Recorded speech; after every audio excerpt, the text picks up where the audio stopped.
আমরা এখন দাঁড়িয়ে আছি একটা নির্জন আইল্যান্ডে যেটা মাঝ সমুদ্রে অবস্থিত, আর আমরা এখানে আগামী 7টা দিন কাটাতে চলেছি। আর আমাদের বোটটাই মাত্র চলে গেল, ওটা করেই আমরা ফিরে যাব আমরা এসব কেন করছি? মজা করার জন্য। এখানে প্রাকৃতিক সৌন্দর্যের অস্তিত্ব থাকলেও গত 250 বছর ধরে এখানে কোনো জনমানবের অস্তিত্ব নেই। কিন্তু পরের 7টা দিন আমরা এখানে কাটাবো, আর 4 ঘন্টার মধ্যে কিন্তু অন্ধকার হয়ে যাবে। এখানে খুব গরম, এক্ষুনি আমাদেরকে শেল্টার বানাতে হবে। আচ্ছা, আমরা এখানে তো ক্যাম্প করতে পারি, জায়গাটা বেশ সুন্দর লাগছে। তাহলে আমরা এখন এখানে জিনিসগুলো রেখে কাঠ আনতে যাচ্ছি, আর তোমরা দুজন। আমরা ক্যাম্প বানাচ্ছি। হ্যাঁ, ঠিক আছে, তাই করো। চলো শ্যান, চলো চ্যান্ডেলার। কি করে ক্যাম্প বানায়? আমি জানি না। আর তাই আমরা তাড়াতাড়ি কাজ শুরু করে দিলাম, কিন্তু আমাদের সাবধান থাকতে হচ্ছিল, কারণ তোমার উপরে পৃথিবীর সব থেকে বিপজ্জনক গাছ রয়েছে, যেটা কাটলে খুবই বিষাক্ত আঠা বের হয়, যা তোমাকে প্রাণে মেরে দিতে পারে। তাহলে আমরা এখানে কেন দাঁড়িয়ে আছি? আর ওদিকে নোলান আর ম্যাক আগুন জ্বালানোর জায়গা তৈরি করছিল। দেখো কত সুন্দর আগুন তৈরি করেছি আমরা। এখানে তো আগুন জ্বলছে না। না মানে এটাতে ভালো আগুন জ্বালানো যাবে। আর সেন আমাদের থাকার জায়গার ফ্রেম তৈরি করছিল। তুমি নিশ্চিত এটা আমাদের উপরে ভেঙে পড়বে না? সেন যখন বলেছে তখন ভরসা করা যেতেই পারে। সেরকম কিছু না। আর যখন আমরা এই সমস্ত কাজ করছিলাম তখন আমরা বেশ কিছু বন্য প্রাণীরও দেখা পেলাম। ভাই, একবার এই মুরগিগুলোকে দেখো। এই, ওখানেই তোমরা দাঁড়াও। কিন্তু কিছুক্ষণের মধ্যেই বুঝতে পারলাম কেন ওরা দৌড়ে পালিয়ে যাচ্ছিল। এই, তুমি এখানে কি করছো?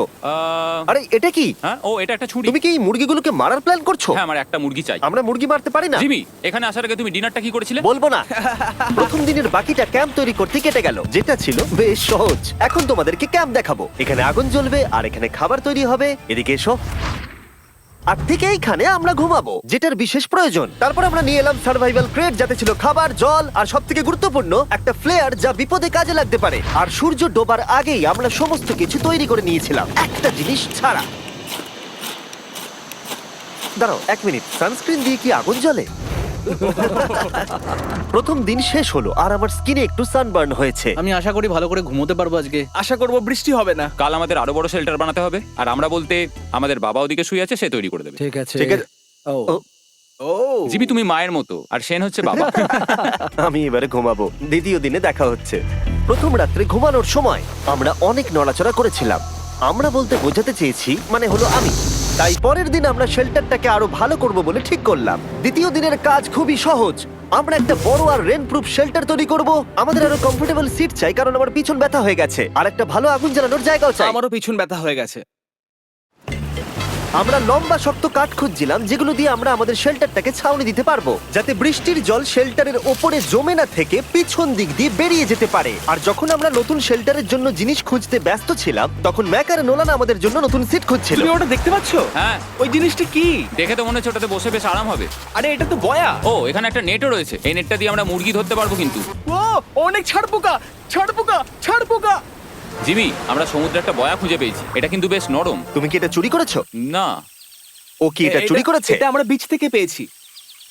এটাকে চুরি বলে না? ও, এটা তো দারুণ। ঠিক আছে, এটা কাজে লাগবে। বাকি পুরো দিনটা আমি সেন আর চ্যান্ডেলার শেল্টার তৈরি করতে কাটিয়ে দিলাম। হ্যাঁ, ঠিক হচ্ছে, ঠিক হচ্ছে। এখানে এখনো রোদ আছে, কারণ সূর্য অনেকটাই নিচে, কিন্তু বেশিরভাগ সময়টাতেই এখানে ছায়া থাকবে। ওদিকে ম্যাক আর নোলান নারকল পাড়ছে। ঠিক আছে। একটু সাবধানে, এটা কিন্তু বড় ছুরি। নারকল। বাহ, দারুণ তো। এবং ওরা মুরগি ধরারও চেষ্টা করলো। আরে মুরগি, পালাও পালাও, ওর থেকে দূরে এটা পালিয়ে তুমি কি যাও। করলে? আমি ওদেরকে বাঁচিয়ে দিলাম। দ্বিতীয় দিন শেষ হতে চলেছে। তোমাদের কেমন লাগছে? আমি ক্লান্ত, কিন্তু আমি ঠিক আছি। নোলান? অসাধারণ। আমার মনে হয় সবাই একমত হবে, আমরা যা ভেবেছিলাম তার থেকে বেশি ভালো কাজ করছি। কিন্তু যেটা আমি একদমই ভাবিনি, রাত্রি বাড়ার সাথে সাথে পরিস্থিতি আরো খারাপ হয়ে যাবে। কিন্তু এখন তোমরা যদি ভাবো আমরা জলে কেন নেমেছি, তাহলে চ্যান্ডেলারকে দেখো। কারণ এভাবে স্নান করা ছাড়া আমাদের আর উপায় নেই। পানীয় জল রান্নার জন্য ব্যবহার করতে হবে, ডিহাইড্রেশনের হাত থেকে বাঁচবার জন্য নয়। তোমরা জানতে চাও আমি কি লক্ষ্য করেছি বয়েজ? কি লক্ষ্য করলে? আমাদের কাছে 10টা জলের কার্ড ছিল, আর এখন সেটা আর 6টা আছে। আর আজকে 2 নম্বর দিন। আমি জানি। এবার আমি একজন গার্জেনের মতো হয়ে এটা বলছি, জল ব্যবহারের ক্ষেত্রে সবাইকে খুব সচেতন হতেই হবে। ঠিক বলেছো। দাঁড়াও, তোমরা কিসের কথা বলছো? সেন, আমি তোমার হয়ে এগ্রি বলে ও, দিলাম। আচ্ছা, ঠিক আছে। এখন অন্ধকার হয়ে যাচ্ছে, শুতে হবে। যদি তোমরা চিনতে না পারো তাহলে বলে দিয়ে হলো ম্যাক, যে এই ভিডিওতে আর এই ভিডিওতে টাকা হেরে গেছিল। ও গত 2 মাসে এই চ্যানেলেতে প্রায় $1.5 মিলিয়ন হেরে গেছে। এভাবে কি ইন্ট্রোডিউস করে ভাই? যদিও আমরা আমাদের শেল্টারটাকে আপগ্রেড করেছিলাম, তবুও প্রথম রাতের তুলনায় দ্বিতীয় রাতটা বেশি খারাপ কাটলো। আমরা এটা জানতাম না যে এই আইল্যান্ডটা পুরো ছাড় পোকায় ভর্তি ছিল, যারা আমাদের গোটা রাত জুড়ে কামড়েছিল। আর এই কারণেই আমি আর চ্যান্ডেলার একদম ঘুমোতে পারিনি।